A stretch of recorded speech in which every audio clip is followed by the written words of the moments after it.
Aux États-Unis, dans le comté de Baltimore, un enseignant a utilisé une intelligence artificielle pour cloner la voix de son directeur et le faire passer pour un rackiste et un antisémite. Oui, le but de tout cela, se venger d'une enquête sur sa mauvaise gestion des fonds scolaires.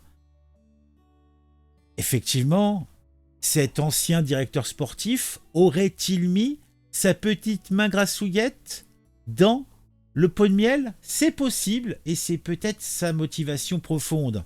En tout cas, Dazon Darien, c'est son nom, ancien directeur sportif du lycée de Pickersville, a été arrêté par la police après avoir diffusé sur les réseaux sociaux un deepfake dans lequel Eric Asfart, le directeur de l'école, tenait des propos haineux envers les étudiants noirs et la communauté juive environnante.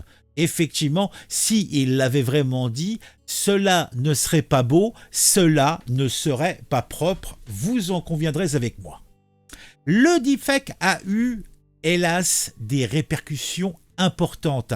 Eric Asfart, le directeur de l'école, a été temporairement renvoyé de celle-ci et une vague de messages haineux a déferlé sur les réseaux sociaux. Les experts et la police ont pu certifier que l'enregistrement était un faux grâce à son son plat, ses bruits de fond inhabituels et l'absence de bruit de respiration ou de pause cohérent. Une fine analyse, convenez-en.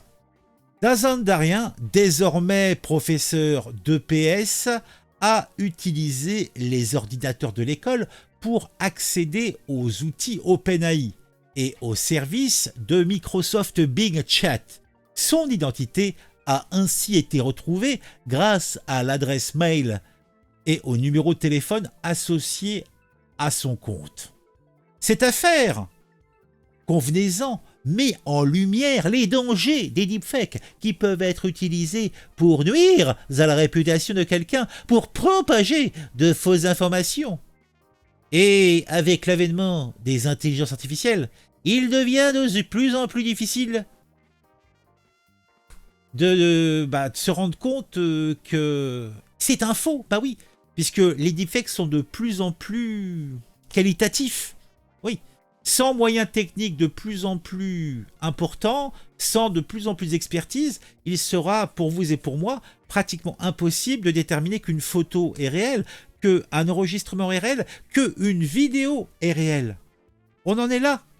Les deepfakes sont de plus en plus réalistes et de plus en plus faciles à créer, ce qui en rend leur détection évidemment de plus en plus difficile.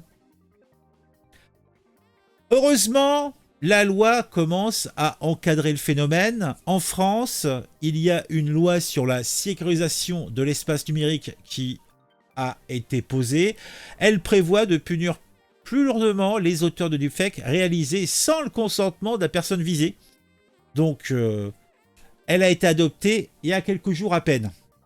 Les utilisateurs de deepfake peuvent désormais encourir jusqu'à 3 ans de prison. Oh, les vilains pas beaux. Bon, j'ai trouvé un article qui en parle. En fait, ça va reprendre l'essentiel de ce que je viens déjà de vous dire.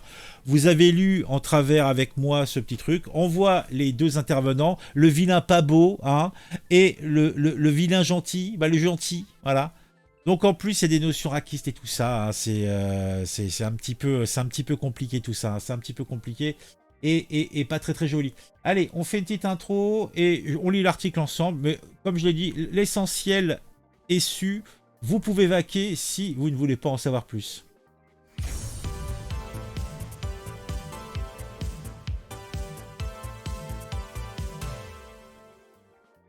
Un enseignant américain accusé d'avoir cloné la voix de son directeur avec une IA pour le faire licencier.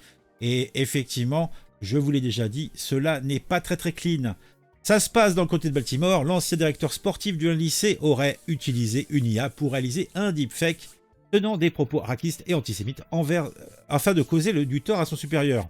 La police du côté de Baltimore, dans le Maryland, aux États-Unis, a annoncé avoir arrêté le jeudi 25 avril l'ancien directeur sportif du lycée de Pikesville à Baltimore. Ce dernier aurait fait usage d'une IA permettant de réaliser des deepfakes afin de se faire passer pour le directeur de l'école dans lequel il officiait Eric Hathaway. Selon la police, le suspect Dazon-Darien a usurpé la voix d'Eric Hathaway en faisant des commentaires racistes et antisémites. Les experts IA en charge du dossier citent des commentaires désobligeants à l'égard des étudiants noirs et de la communauté juive environnante. Ça a été rapporté par un journal, le Baltimore Banner. De profondes répercussions, bien sûr, pour le directeur. Diffusé sur les réseaux sociaux, en janvier, le deepfake a eu de profondes répercussions, ont souligné les forces de l'ordre dans un communiqué. Cela a non seulement conduit au renvoi temporaire d'Eric Hathaway de l'école, mais a également déclenché une vague de messages haineux sur les réseaux sociaux et de nombreux appels à l'école. Les experts de la police ont pu certifier qu'il s'agissait d'un message audio créé de toutes pièces. L'enregistrement avait un ton plat, des bruits de fond inhabituels, clairs et un manque de bruit, de respiration ou de pause cohérent. Toujours selon Dazon-Darien, qui est désormais professeur de PS, s'était servi des ordinateurs de l'école pour accéder aux outils OpenAI et au service Microsoft Bing Chat. Son identité a été retrouvée grâce à l'adresse mail et au numéro de téléphone associé au compte. La police n'a pas précisé de quelle IA il s'agissait. On pense que Dazon-Darien a réalisé l'enregistrement en représailles contre Hathaway, qui à l'époque poursuivait une enquête sur la mauvaise gestion potentielle des fonds scolaires. Poursuit le communiqué en précisant que ce dernier avait été libéré après avoir versé une caution et fait face à plusieurs accusations. Depuis plusieurs semaines, le nombre d'arnaques deepfakes s'est multiplié sur Instagram, YouTube, Facebook et d'autres réseaux sociaux. Les canulars malveillants et les fake news piègent toujours plus d'utilisateurs. Voilà. Donc si vous faites deepfake, n'oubliez pas de mettre la truc deepfake, c'est une plaisanterie. C'est important, c'est important. Parce que c'est vrai que ça soit le son, l'image, on le voit, c'est incroyable ce que la technologie permet, et on n'est qu'au balbutiement, c'est un truc de dingo, Bon, un petit j'aime, un petit commentaire, dites-moi ce que vous pensez de tout ça, vous pouvez vous abonner à la chaîne si vous le souhaitez, si vous le faites, n'oubliez pas d'activer la petite cloche pour être mis au courant quand je sors une nouvelle vidéo. On se retrouve très vite pour un nouveau sujet qui m'a intéressé et qui, je l'espère, vous intéressera aussi.